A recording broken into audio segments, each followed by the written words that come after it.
A war general has top-down decisions to make regarding how to build the army, which weapons to manufacture and equip, and where squadrons need to position depending on enemy and terrain.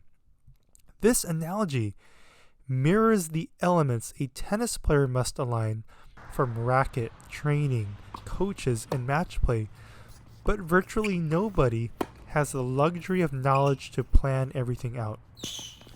Starting with intrinsic factors like personality type, disciplined players will lean toward brawl, adaptable players to poke, and self-trusting players to dive. Next, the racket is a weapon that influences playstyle as old-school thin frames encourage dive, while the modern lighter but bulkier frames encourage brawl. Lastly, for many young players, the coach influences the order by which the skills are learned.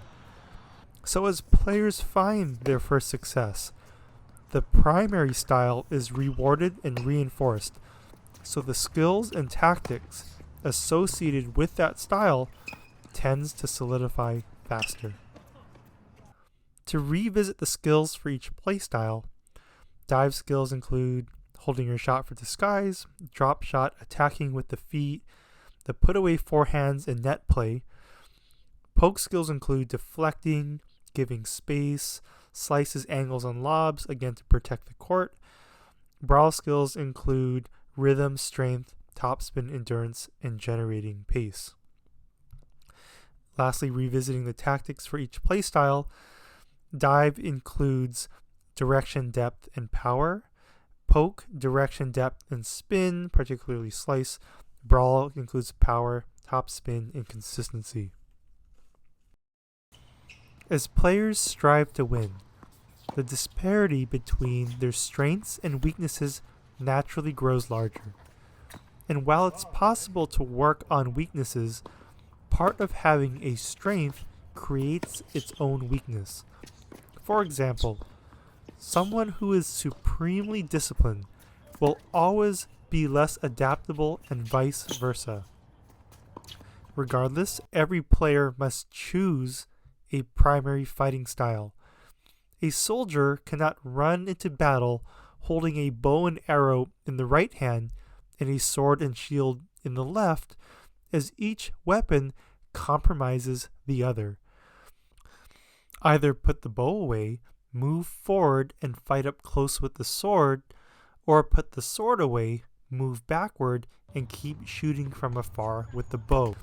But in that example lies the root conundrum, as moving forward and backward at the same time is not physically possible. And based on styles, a diver looks to take space, while a poker looks to give space. That is why a brawler has a hard time transitioning to net, because hitting heavy ground strokes with racket speed and topspin create recoil similar to that of firing an oversized machine gun. A soldier with a lighter weapon is more mobile, which is why hitting flat or slice allows for smooth and balanced transition forward through the shot. By definition, if you're poking, you cannot dive.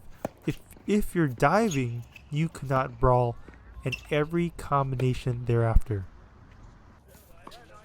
The other limitation is the allocation of training time, which is why no player in history mastered every style at the highest level. Beginner to intermediate players should focus on mainly their primary style to gain proficiency and confidence with at least one weapon going into battle, rather than being inept with multiple weapons. But a requirement for advanced players is to develop what's called a, quote, secondary style. Identical to a first-person shooter video game, your character gets a primary weapon to use by default, but can switch to a secondary sidearm in a specific situation. From the triangular relationship of brawl countering dive, dive poke, and poke brawl, a player's secondary style will always be a counter to their counter. Imagine you're an archer and the enemy flanked your position directly behind. Now you can pull out a short sword to give yourself a chance. The secondary provides a quote soft counter if an opponent's primary playstyle is a quote hard counter to your primary playstyle. Provided below is a link to a diagram of prominent players' primary and secondary styles. For example, Federer is dive with a touch of poke, Djokovic is poke with a touch of brawl, and Nadal is brawl with a touch of poke. These three players are exceptions, possessing each skill at such a high level as Federer's rhythm and topspin to brawl is exquisite, and Djokovic and Nadal's putaways and net play to dive are second to few. Therefore, an advanced player needs proficiency at skills from the non-primary styles, especially if you ever encounter a style that is hardcore poke and not being able to finish, dive and it not being able to hold space, or brawl and not being able to protect the court, as this will make for a nightmare matchup. It's true that world-class volleys will help a diver more than a brawler, and world-class stamina will help a brawler more than a diver.